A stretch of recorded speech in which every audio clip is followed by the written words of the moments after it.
Hello दोस्तों, मैं सुप्रिया आप लोगों को Supriya education hub YouTube channel पे स्वागत करती हूँ।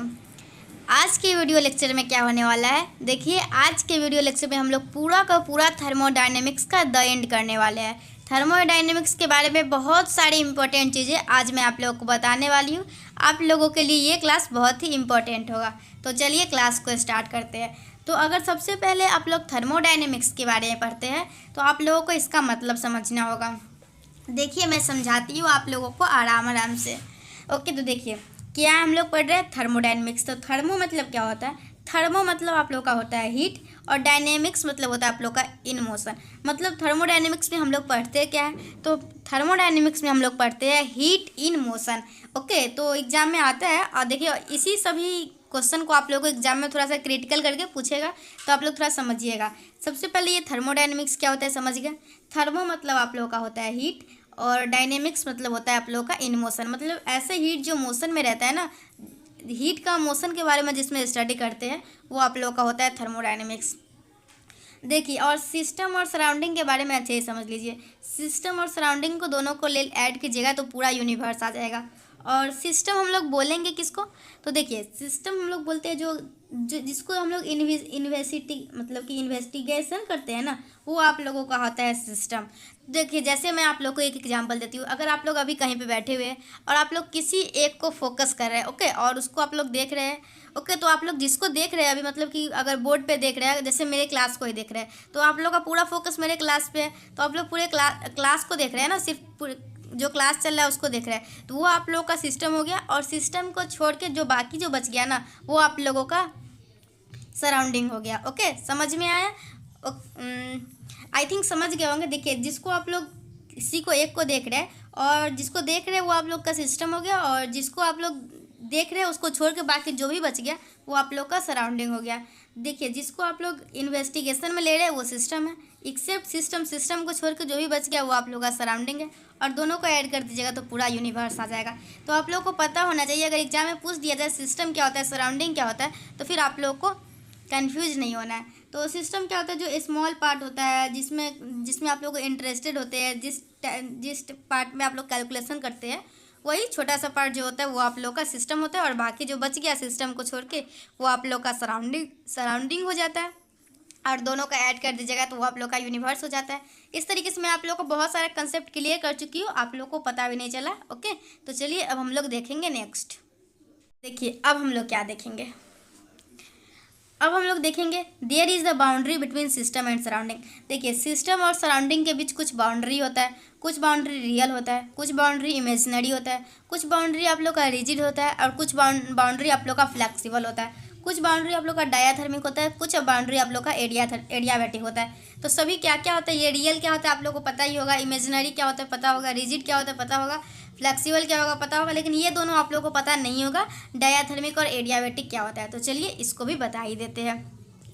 तो देखिए डायाथर्मिक वो होता है जिसके अक्रॉस हीट आसानी से चेंज हो जाता है, across heat change easily. Okay, जो आप लोग का हीट आसानी से चेंज हो जाता है ना, वो आप लोग का डायाथर्मिक होता है। और एडियाबैटिक में हीट का एक्सचेंज नहीं होता है। ओके, अगर एडियाबैटिक में आप लोग का डेल्टा क्यू जीरो होता है, उसमें आप लोग का कोई भी हीट का एक्सचेंज नहीं होता है, और डायाथर्मिक में आसानी से हीट एक्सचेंज हो सकता है। तो देखिए आप लोग के एग्जाम में पूछा जाएगा, जैसे पूछा जाता है ना जिसमें टेम्परेचर कांस्टेंट रहता है वो क्या होता है, तो उसी तरीके से ये भी पूछा जाएगा आप लोगों से, जिसमें हीट कांस्टेंट होता है, हीट का ट्रांसफ़र नहीं होता है, वो आप लोग का कौन सा सिस्टम है, तो वो आप लोग का एडियाबैटिक, और जिसमें ट्रांसफ़र होता है हीट वो आप लोग का है डायाथर्मिक। ओके, अब हम लोग देखेंगे नेक्स्ट पार्ट। देखिए इस वीडियो को पूरा देखिए, आप लोग को बहुत कुछ सीखने को मिलने वाला है। तो एक जीरोथ लॉ ऑफ टेम्परेचर होता है। देखिए जीरोथ लॉ ऑफ टेम्परेचर क्या होता है, heat flow higher to lower temperature to balance temperature. Temperature को बैलेंस करने के लिए हायर से लेकर लोअर की तरफ आप लोगों का जो टेम्परेचर का बहाव होता है, हीट का फ्लो होता है हायर से लोअर टेम्परेचर। ओके, तो यही आप लोगों का होता है जीरोथ लॉ ऑफ टेम्परेचर।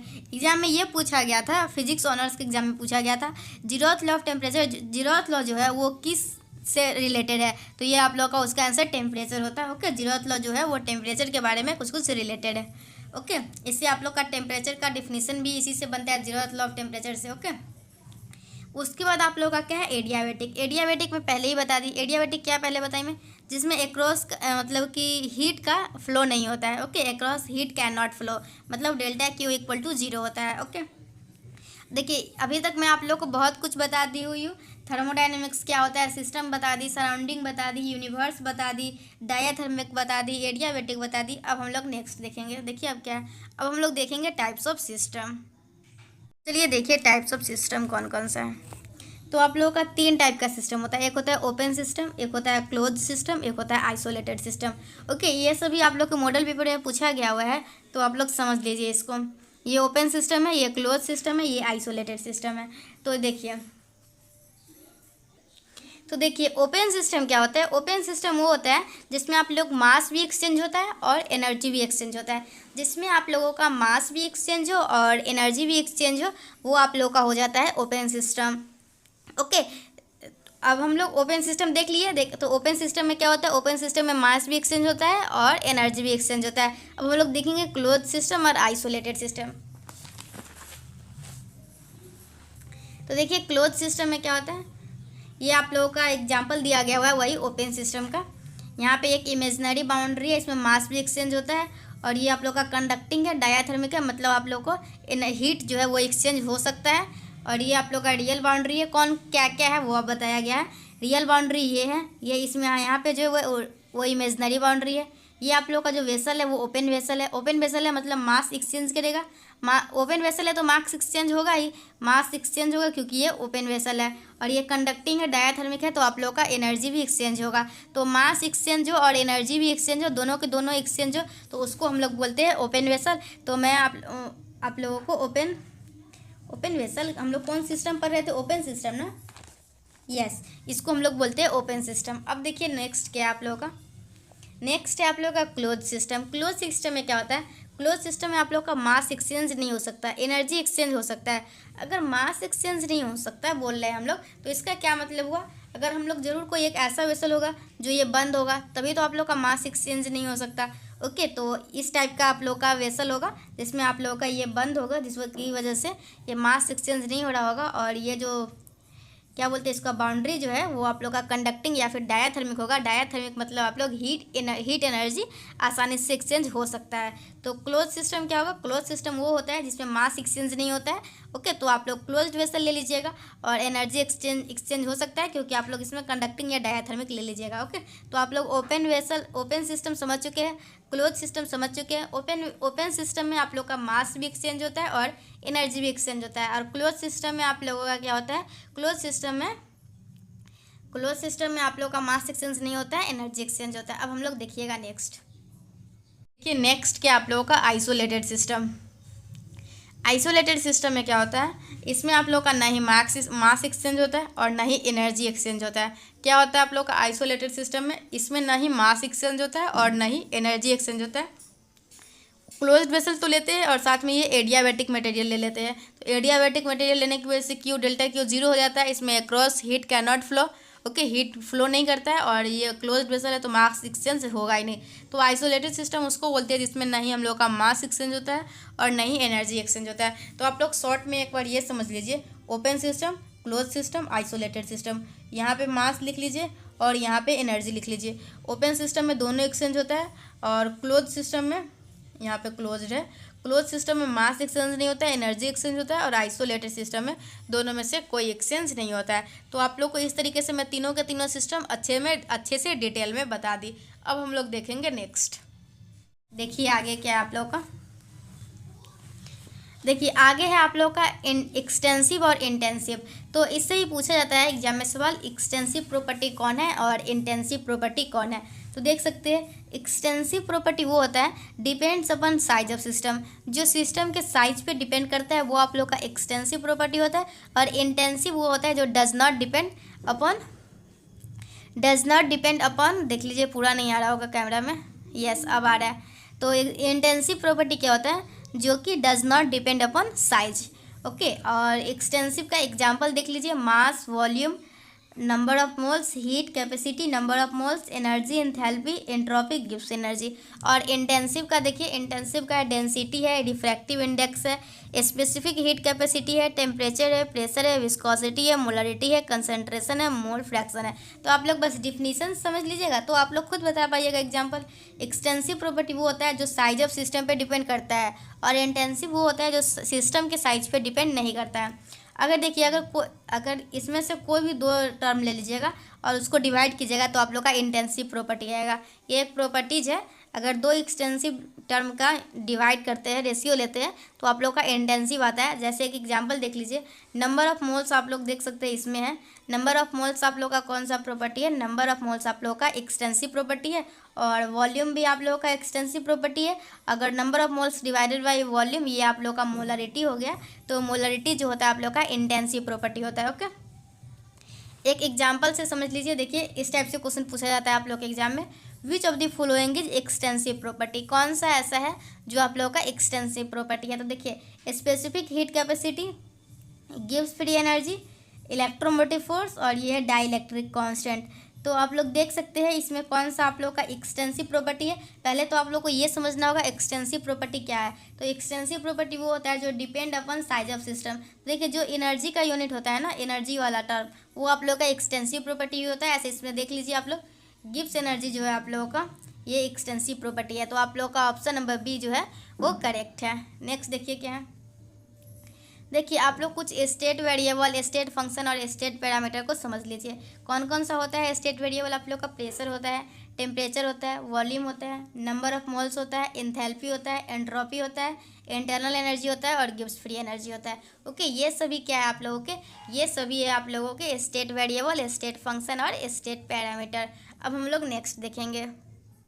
देखिए, आप लोगों के एग्जाम में स्टेट फंक्शन और पाथ फंक्शन बहुत पूछा जाता है। तो आप लोग देख लीजिए क्या होता है। देखिए, स्टेट फंक्शन क्या होता है आप लोग को?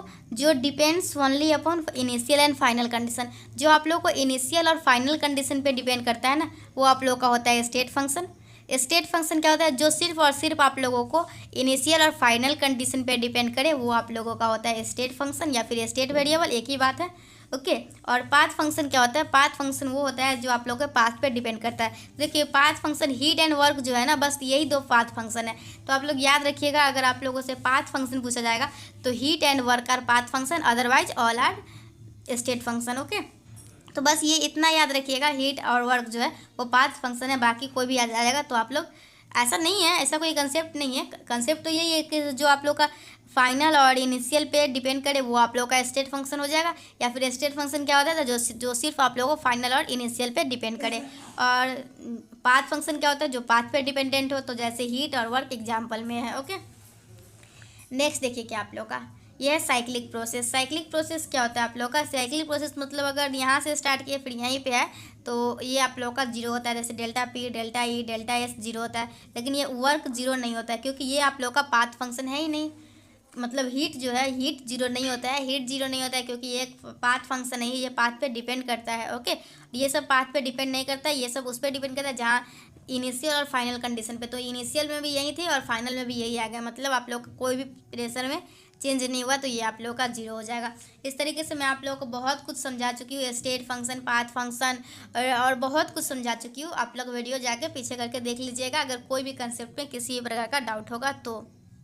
अब हम लोग थर्मोडायनेमिक्स का टाइप्स ऑफ प्रोसेस देखने वाले, जैसे आइसोथर्मल, आइसोबारिक, ये सभी कुछ अच्छे से थोड़ा सा देख लेते हैं। तो देखिए, टाइप्स ऑफ आइसोथर्मल में आइसोथर्मल क्या होता है? आइसोथर्मल प्रोसेस वो प्रोसेस होता है, आइसोथर्मल, थर्म मतलब टेम्परेचर वाला बात आ रहा है, मतलब सेम टेम्परेचर। देखिए, आइसो मतलब सेम होता है और थर्म मतलब टेम्परेचर होता है, मतलब सेम टेम्परेचर होता है तो हम लोग बोलते हैं आइसोथर्मल है। सेम टेम्परेचर कहने का मतलब है कांस्टेंट टेम्परेचर पे। ओके, मतलब कांस्टेंट टेम्परेचर पे जो प्रोसेस होता है वो आप लोग का delta T equal to zero होता है, क्योंकि टेम्परेचर कांस्टेंट है, टेम्परेचर कोई चेंज ही नहीं हुआ, तो आप लोगों का आइसोथर्मल क्या हो जाएगा। ओके, आप लोगों के मॉडल पेपर में भी क्वेश्चन पूछा गया हुआ था आइसोथर्मल के बारे में। तो आइसो देखिए, आइसो मतलब सेम, थर्म मतलब टेम्परेचर। ओके, तो सेम टेम्परेचर होगा तो आइसोथर्मल। ओके, बहुत सारे स्टूडेंट कंफ्यूज रहते हैं आइसोबारिक, आइसोकोरिक और आइसोथर्मल में। तो देखिए, थर्म मतलब टी एच से थर्म, और टेम्परेचर देखिए टी से भी टेम्परेचर है, टी से थर्म है, तो जिसमें सेम टेम्परेचर होगा वो आप लोग का आइसोथर्मल हो जाएगा। ओके, अब देखिए नेक्स्ट क्या है। तो देखिए अगर आइडियल गैस हो तो डेल्टा टी इक्वल टू 0 हो जाता है, तो डेल्टा ई इक्वल टू 0 तो kinetic energy directly proportional to T और P is inversely proportional to 1/v। ये आप लोग का बॉयल्स लॉ है। ओके, देखिए नेक्स्ट क्या है। नेक्स्ट है आप लोग का आइसोबारिक। तो बारिक जो है ना, आप लोग को पता होगा, अगर प्रेशर का यूनिट पूछूंगी मैं तो आप लोग बताइएगा प्रेशर का यूनिट एक बार होता है। ओके, तो यही जो बार है ना आप लोगों का, ये प्रेशर का यूनिट है। और आइसो मतलब होता है सेम, मतलब सेम प्रेशर होता है, वो आप लोग का आइसोबारिक प्रोसेस होता है। सेम प्रेशर कहने का मतलब है आप लोग का डेल्टा पी जो है वो 0 होगा। ओके, इसमें कांस्टेंट प्रेशर रहता है, इसमें कांस्टेंट क्या रहता है, इसमें कांस्टेंट टेम्परेचर रहता है। देखिए नाम में ही सब कुछ छिपा हुआ है, बस आप लोगों को देर है किस बात की, तो आप लोगों को अच्छे से पहचानने की देर है। इसके बाद आप लोगों का क्या है, इसके बाद है आइसोकोरिक। तो ये कोरिक जो है ये कुछ कुछ वॉल्यूम से रिलेटेड लग रहा होगा आप लोग को। तो आइसोकोरिक प्रोसेस क्या हो जाएगा, आइसोकोरिक प्रोसेस आप लोग का हो जाएगा जिसमें कांस्टेंट वॉल्यूम होगा। ओके, जिसमें वॉल्यूम सेम होगा ना, वो आप लोग का हो जाएगा आइसोकोरिक प्रोसेस। और एडियाबैटिक में पहले ही बता दी, एडियाबैटिक में डेल्टा क्यू 0 होता है, मतलब हीट का एक्सचेंज नहीं होता है। इस तरीके से मैं आप लोगों को थर्मोडायनेमिक्स का अभी बहुत सारा कंसेप्ट बता दी हुई हूँ। अभी भी बहुत सारा कंसेप्ट बाकी है, पूरे क्लास को देखिए और इन्जॉय कीजिए। आज आप लोग का पूरा थर्मोडायनेमिक्स रिविजन होने वाला है। देखिए अब आप लोग का क्या है, मतलब कि थर्मोडी तो पढ़ ही रहे, अब रिवर्सिबल और इरिवर्सिबल की बात है, तो आप लोग इसको भी समझ लीजिए। रिवर्सिबल और इरिवर्सिबल भी क्या होता है। तो देखिए रिवर्सिबल वो होता है जिसमें which occurs in infinitely small step infinite time to finish. तो आप लोग देख लीजिए वैसा which occur in infinitely small step infinite time to finish. और इरिवर्सिबल क्या होता है, जो सिर्फ एक बार होता है। देखिए रिवर्सिबल वो होता है जो इस टाइप का आप लोग एरो देखते होंगे ना, ये आप लोग का रिवर्सिबल होता है। और इरिवर्सिबल वो होता है जो एक बार हो गया सो वो हो गया, मतलब कि एट वंस फाइनाइट टाइम में होता है। ओके, और रिवर्सिबल जो होता है वो स्लो होता है, और इरिवर्सिबल जो होता है आप लोग का वो फास्ट होता है। रिवर्सिबल में क्या होता है, इसमें जितने भी स्टेप होते हैं ना वो इक्विलिब्रियम में होते हैं। Okay, each step is in equilibrium with previous step, और इसमें not necessary here at initial and final. Okay, ये कुछ रिवर्सिबल के बारे में बात दिया गया हुआ है और कुछ ये इरिवर्सिबल के बारे में बात दिया गया हुआ है। तो आगे देखिए आप लोग आगे क्या क्या है। ड्राइविंग फोर्स और अपोजिंग फोर्स क्या क्या होता है ये भी समझ लीजिए। ड्राइविंग फोर्स जो होता है वो फोर्स कॉज ऑफ फोर्स होता है, और अपोजिंग फोर्स क्या होता है, जो फोर्स को अपोज करता है। ओके, तो अब हम लोग देखेंगे इंपॉर्टेंट है। देखिए फर्स्ट लॉ ऑफ थर्मोडायनेमिक्स से आप लोगों का मेन क्लास स्टार्ट होगा। अभी तो बस बेसिक है आप लोगों का सही किया जा रहा है। ओके, जो पहले से पढ़े हुए थे या फिर बस आप लोग को थोड़ा सा रिवाइज करवाया जा रहा है। ऐसे भी वन शॉट है, बस रिवीजन वीडियो है तो इसमें रिवीजन ही करवाना है ना। तो देखिए हीट क्या होता है, हीट होता है way to exchange energy between system and surrounding. तो ये एक रास्ता है जिससे आप लोग सिस्टम और सराउंडिंग के बीच के एनर्जी को एक्सचेंज कर सकते हैं। Form of transfer of energy when there is temperature difference. अगर टेम्परेचर डिफरेंस होगा तो आप लोग एनर्जी का ट्रांसफर होता है, वही आप लोग का हीट होता है। हीट का सिंबल क्या होता है, तो हीट का सिंबल आप लोग का होता है क्यू होता है। और हीट का यूनिट क्या होता है, तो हीट का यूनिट होता है आप लोग का जूल, और कॉमन में ये कैलोरी होता है। ओके, ऐसा यूनिट है जूल, और कॉमन आप लोग का कैलोरी है, और 1 कैलोरी इक्वल टू 4.182 जूल होता है। तो हीट के बारे में मैं आप लोगों को कुछ इन्फॉर्मेशन दे दी, अब आप लोग आगे देखिए। तो चलिए हम लोग हीट देख लिए, अब हम लोग देखेंगे नेक्स्ट। अभी हीट में और कुछ है, देख लीजिए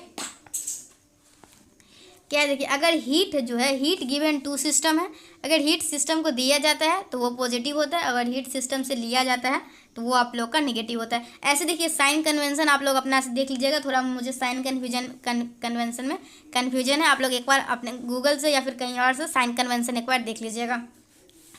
और देखिए ये आप लोग का क्या है, स्पेसिफिक, ऐसे देख लीजिए इसमें क्या लिखा हुआ है। ओके, अगर सिस्टम को हीट दिया गया तो पॉजिटिव होगा, सिस्टम से लिया गया तो नेगेटिव होगा। नेक्स्ट क्या आप लोग का specific heat capacity of gases. तो आप लोग का स्पेसिफिक हीट कैपेसिटी क्या होता है, स्पेसिफिक हीट कैपेसिटी होता है C equal to Q upon M delta T. मतलब अमाउंट ऑफ हीट क्या होता है आप लोग का, amount of heat required to raise the temperature of unit mass by unit centigrade. तो देखिए आप लोग को ये डिफिनीसन देके पूछा जाएगा, ये आप लोगों से स्पेसिफिक हीट का डिफिनीसन है या फिर मोलर हीट का, क्योंकि ऑनर्स पेपर में पूछा गया है इस टाइप का क्वेश्चन। तो ये क्या आप लोग का अमाउंट ऑफ हीट है ना, तो अमाउंट देखिए क्या होता है, स्पेसिफिक हीट का डिफिनीशन समझ लीजिए। अमाउंट ऑफ हीट, देखिए अमाउंट ऑफ हीट है, अमाउंट ऑफ हीट कहने का मतलब आप लोग का हीट को किससे से रिप्रेजेंट करते हैं, क्यूब से। Amount of heat required to raise the temperature of unit mass, required to raise the temperature of unit mass by unit centigrade. तो यूनिट सेंटीग्रेड, तो यही आप लोग का डिफिनेशन बन जाता है। तो यही आप लोग का है स्पेसिफिक हीट कैपेसिटी। और ऐसे तो याद नहीं रहता होगा सभी को, लेकिन मैं एक चीज़ बताऊंगी जिससे सभी को याद हो जाएगा। अगर Q equal to m C delta T की बात किया जाए तो आप सभी को याद होगा Q equal to m C delta T अच्छे से। ओके, Q इक्वल टू क्या होता है आप लोग का? Q इक्वल टू होता है आप लोग का एम सी डेल्टा टी। तो आप लोग से अगर Q equal to m C delta T पूछा जा रहा है तो C जो होता है वो आप लोग का स्पेसिफिक हीट कैपेसिटी होता है। तो आप लोग यहाँ से आसानी से स्पेसिफिक हीट कैपेसिटी निकाल सकते हैं। ओके, अब देखिए आगे।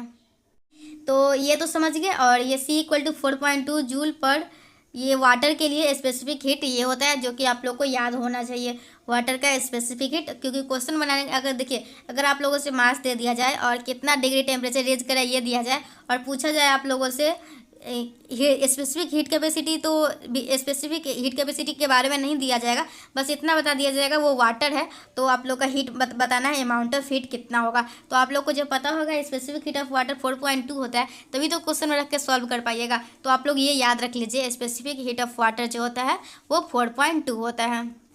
अब देखिए आइसोथर्मल में क्या बताई थी। आइसो मतलब सेम, थर्म मतलब टी से थर्म, तो मतलब टी से टेम्परेचर, तो सेम टेम्परेचर है, मतलब टेम्परेचर में कोई चेंज नहीं हुआ, तो मतलब डेल्टा टी जो होगा वो 0 होगा। तो अगर सी ऑफ आइसोथर्मल की बात किया जाए तो देखिए स्पेसिफिक हीट का फॉर्मूला क्या है। स्पेसिफिक हीट का फॉर्मूला आप लोग का Q upon M delta T है या नहीं।